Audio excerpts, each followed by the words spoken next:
Hey y'all, good afternoon. So we're gonna go ahead and get started. No, dog trying to get up from my lap. So we're gonna start off with the devotional, and then we'll do the Bible. Okay? So I'm feeling much better today. Thomas left. He's normally always up here, but he's getting aggravated with the dog jumping, so I can understand. Alright, we're in day 5. Desperate departures. Quick quoting verse of the day. Let us hold tightly to, without wavering, to the hope we affirm, for God can be trusted to keep His promise. Hebrews 10:23. Not too long ago, I was at the airport waiting for my flight to begin boarding. I happened to be seated right next to the ticket counter, which is a great place to do some people watching, aka my favorite activity. I cracked open a bottle of Coke Zero and settled in for the finest 30 minutes of people watching there ever was. Flights were being delayed and canceled like crazy because of a tropical storm, and since there were only a few flights that were still heading out, it was bringing out all kinds of crazy out. A frazzled mom with a toddler and frustrated husband walked toward the ticket counter. She frantically explained the exhaustion of what it's like to travel with a toddler and experience canceled flights. This flight was their last opportunity to get home, and she was willing to do anything at this point. She begged, pleaded, and even shed a tear. Then a gentleman, maybe around 40, stood behind her and began shouting his reasons for needing to get on that last flight out. His wife was going to be so upset if he had missed her birthday, and he'd been traveling for a week. He desperately pleaded his case and told the airline agent that she would be saving his marriage if he got on that plane. Wow, such high intense esteems for the airline agents.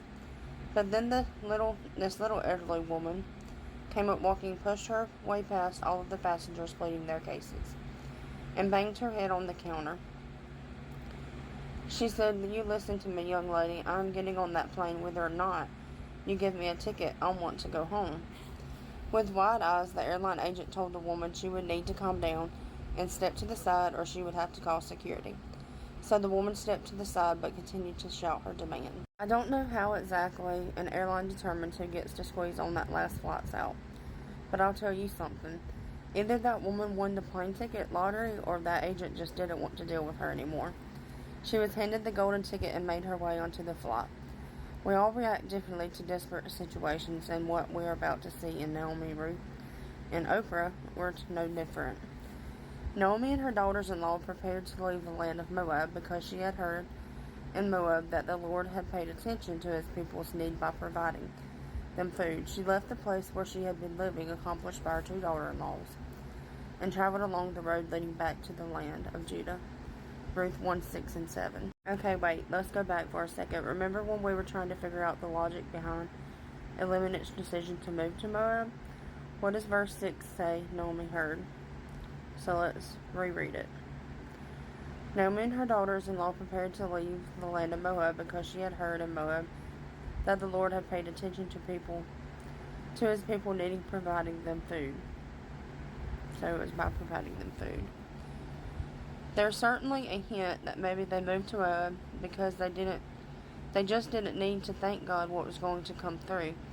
Now it's too late, and Naomi hears of the faithfulness of God. She thinks of the only thing a desperate widowed woman can do: flee to what's familiar. She begins her desperate departure from Moab to Bethlehem with these 2 young ladies.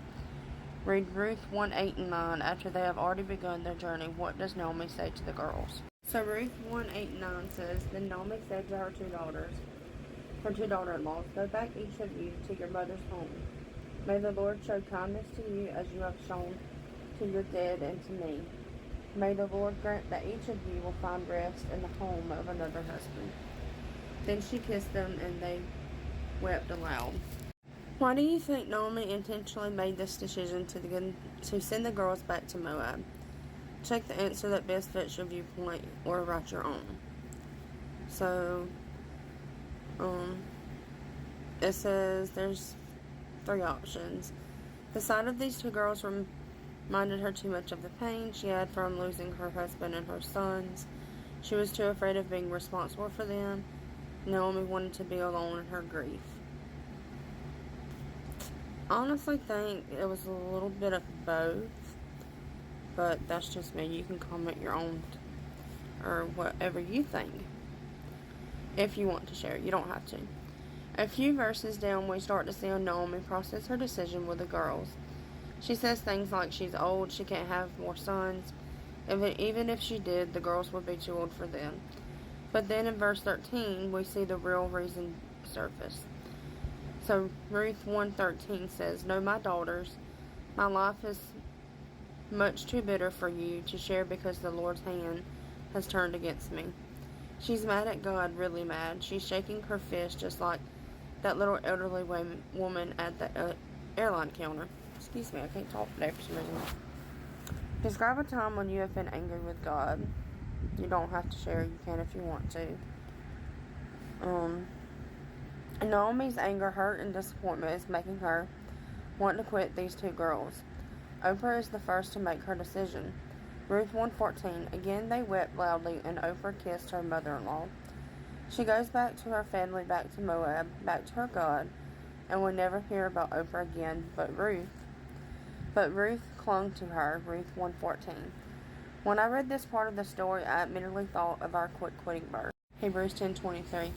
Let us hold tightly without wavering to the hope we affirm, for God can be trusted to keep his promise. Hold tight. That's what I see Ruth doing in this moment. I don't know the thought process behind Oprah's decision to flee to what was familiar, but there's something deeper happening in Ruth than I think ever in the author of this book realized when he wrote the word clung. I believe Ruth is clinging to the one thing she knows she has left that represents the God she now loves. Maybe this marriage for Ruth was more than a love story between a man and a woman. Perhaps it brought a soul change. Who is someone who has helped you feel close to God? Whatever the reason Ruth is clinging, as we wrap up this first week, it's time to do our quit strategy. Set aside just 5 minutes to work through this activity, which will help you keep on track toward becoming a woman who doesn't quit. So it's just like a little questionnaire thing. So questions we need to ask and answer. Were you able to complete all 5 days of this study? Yes, I was. I hope y'all was too. I hope y'all got to watch it. What is one question the author of Ruth has not answered for you? Again, you don't have to answer these, but you can. List all the characters in this story we learned about this week. We learned about Eliminate. We learned about the Moab place. We learned about God. We learned about Ruth. We also learned about her 2 daughter-in-laws. Where did Eliminate and Naomi move from and to? I think it was Bethlehem to Moab.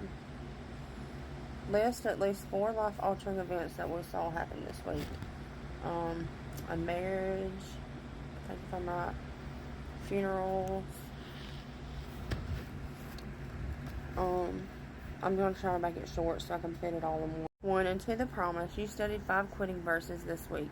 Which of these verses did you need the most this week? Write about it below and share how this can help you step into God's promises for your life. 2. Turn something around. Which of these areas did you feel challenged by God this week? Moving too quickly when I don't see when God working. Leaving because things get hard. The need to cling tighter to God. And it says, habit 1, she accepts the assignment of refinement. And then tomorrow will be week 2, day 1. So something I challenge y'all to do is, and I'm going to read it in my quiet time, is Ruth 1:19 and 2:12. And then this thing, or week 2, I'm going to go ahead and read this. Scooter, you took your diaper off. Never give up on something that you can't go a day without thinking about. And then tomorrow will be in week 2 of day 1.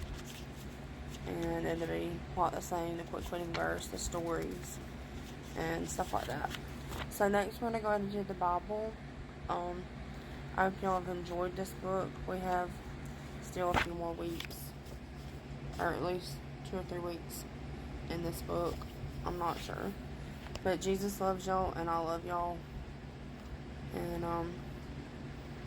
there's 6 weeks in this book. So Jesus loves y'all, and I love y'all. Have a great day.